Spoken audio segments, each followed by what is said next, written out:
तलाक बढ़ रही है, खुला बढ़ रही है, केसेस बढ़ रहे हैं, तो ये भी तो अल्लाह का शुक्र अदा करें कि हमारे माशरे में the concept of relationship with marriage is yes being planted there.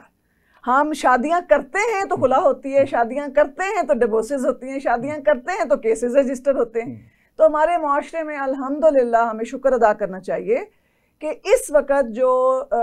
बाकी मगरबी माशरों में सिविल पार्टनरशिप्स हैं या विदाउट मैरिज रिलेशनशिप्स हैं, उनकी जगह हम शादी को प्रेफर करते हैं। और अगर खुदा ना खास्ता किसी वजह से वो कामयाब ना हो सके तो हमें उस शादी को आसान तरीके से ख़त्म करके एक नई ज़िंदगी शुरू करने का मौका भी अल्लाह रब्बुल इज़्ज़त ने दिया है। यह और बात है कि हम वो आसान तरीके से शामिल होना शादी में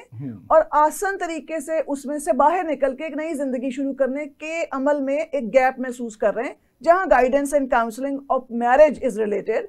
हमें बताना है कि शादी के लिए सच बोलना है, शादी के लिए एक दूसरे से मोहब्बत करनी है, पुरखुलूस रहना है, शादी के लिए इज्जत करनी है जो मोहब्बत से भी बढ़ के ज़रूरी है, शादी के लिए कुर्बानी देनी है जो कि दोनों ने अपनी ज़ात की हद तक खुद परस्ती नहीं करनी, बल्कि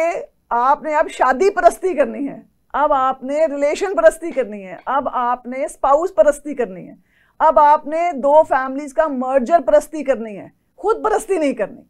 खुद परस्ती से बचना है, तो लिहाजा ये पॉजिटिव एस्पेक्ट है।